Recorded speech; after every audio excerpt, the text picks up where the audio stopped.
देवेशाचार्य जी, आपका स्वागत और धन्यवाद। 4 दिन पहले भी आप मेरे साथ डिबेट में थे, तब भी हम लोग इस विषय पर डिस्कस कर रहे थे।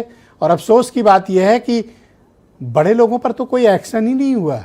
वही लवकुश, वही टिन्नू, वही अविकल्प, और जांच आज भी वहीं खड़ी हुई है उसी चौराहे पे। अगर 1 इंच प्रगति हुई हो तो आप मुझे बताएं। यही दुर्भाग्य है देश का भी और यहाँ के कानून व्यवस्था का भी। अभी तक इतना बड़ा, ये विश्व का हमको लगता है सबसे बड़ा दुर्घटना इसको कहा जा सकता है। संपूर्ण विश्व आज भारत की तरफ अपना रुख करके खड़ा था, राम को जानना चाहता था, राम के आदर्शों को अपनाना चाहता था। लेकिन उन्हीं राम के घर से इस तरह की सूचना, जिससे श्रद्धालुओं का, राम भक्तों का हृदय जो है व्यथित हो गया। उन पर कार्रवाई के लिए माननीय मुख्यमंत्री जी ने आश्वासन दिया कि आप धैर्य रखिए, दूध का दूध, पानी का पानी करेंगे। लेकिन अभी तक ऐसा कुछ नहीं बड़ी कार्रवाई हुई। वही 8 लोगों के पीछे घूम रहे हैं, उन्हीं के बारे में चलाया जा रहा है। ये बहुत दुर्भाग्यपूर्ण है। इसके लिए कठोरतम कार्रवाई करते हुए, देखिए, सबसे बड़ी जिम्मेदारी ट्रस्ट की बनती है, ट्रस्ट के कोषाध्यक्ष, क्योंकि वहां कोष का मामला है, तो सबसे पहले कोषाध्यक्ष को आगे आके अपना इस्तीफा सौंपना चाहिए और जो जांच व्यवस्था है उसमें सहयोग प्रदान करना चाहिए। आप क्या स्वामी गोविंद गिरी जो कोषाध्यक्ष है उनके इस्तीफे की मांग करते हैं? मैं इस्तीफे का नहीं, नैतिकता यही है। जब किसी के ऊपर आरोप लगता है, आपको ध्यान होगा आडवाणी जी के ऊपर भी बहुत पहले इस तरह का आरोप लगा हुआ था कि उन्होंने सत्ता में रहते हुए, पद पे रहते हुए इस्तीफा दिया, और जब निर्दोष साबित हुए पुनः चुनाव हुआ और पुनः हो। अगर मैं ढीठ हो जाऊं और मैं नैतिकता को संदूक में बंद कर दूं तो फिर आपका जमीर ही मर चुका है। फिर आपका कोई अस्तित्व ही नहीं है।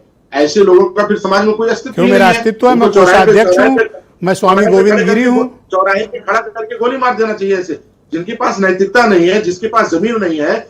जिस राम की बात आप करते हैं, उस राम के यहाँ वो राम त्याग की प्रतिमूर्ति है, वो राम क्षमा की प्रतिमूर्ति है, वो राम सहयोग की प्रतिमूर्ति है। और उनके यहाँ रहने वाला अगर उसके पास नैतिकता नहीं तो उसको चौराहे पे खड़े करके गोली मार देना चाहिए। पर कार्रवाई तो देखिए ना, तो चंपत पे हो रही है, ना अनिल पे हो रही है, ना गोपाल पे हो रही है।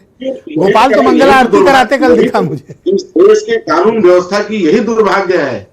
यहाँ अभी कोई दूसरा मामला होता, साइकिल चोरी होता, किसी की भैंस गायब हुई होती, किसी कुत्ता गायब हुआ होता, कार्रवाई हो जाता, तब जेल चला गया होता। लेकिन इतने बड़े पैमाने पर श्रद्धालुओं के आस्था के साथ जो हुआ है दुर्घटना, उसमें अभी तक कोई कार्रवाई नहीं। मुख्यमंत्री जी आश्वासन दे रहे हैं, धैर्य रखिए। अरे कितना धैर्य रखा जाए भाई? 500 वर्षों तक धैर्य रखा, राम मंदिर मिला, और उसके बाद इस तरह का वहां पे आचरण हो रहा है। आप मैं इससे ये जानना चाहता हूं कि बहुत से भक्त आते होंगे इस वक्त भी, क्या संदेश गया उनमें और क्या बातें पूछते हो आपसे? केवल हम लोग इस समय दिन भर जो श्रद्धालु आते हैं उनको, या जो फोन के माध्यम से संपर्क, महाराज जी क्या किया आप लोगों ने?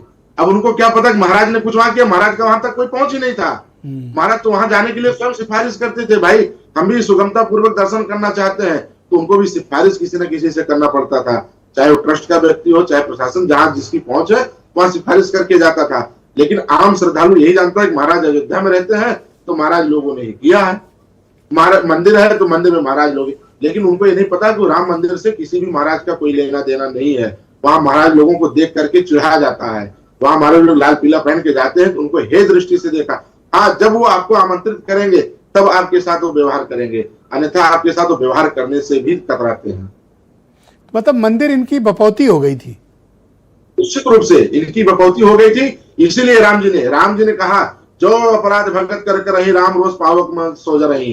ये इन लोगों ने भक्तों का बहुत अपमान किया था। यही कारण है कि ये विस्फोट हुआ है, और राम जी की शक्ति ही है, क्योंकि राम जी अपराध, हम भक्तों का अपराध नहीं क्षमा करते। राम जी के साथ आप अपराध कर दीजिए, क्षमा कर देंगे, लेकिन उनके भक्तों के साथ अगर आप अपराध करते हैं तो निश्चित रूप से क्षमा नहीं होगा। देवेशाचार्य जी, मैं आपसे एक बात कहना चाहता हूँ, रामलला जीवंत हैं, रामलला विराजमान हैं, और शायद ये उन्हीं का दंड है जो ये सब 25 दिन से भोग रहे हैं। मुंह में रोज काली पूत रही है, गिरफ्तारी होती, जेल चले जाते, खबर खत्म हो जाती।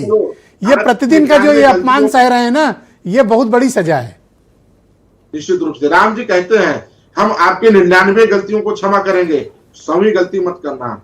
इन लोगों ने सब धृष्टता पूर्वक 100वीं गलती भी किया, और यही कारण है कि राम जी इनको ये दंड दे रहे हैं। जी बहुत शुक्रिया, हमारे साथ बने रहिएगा। मैं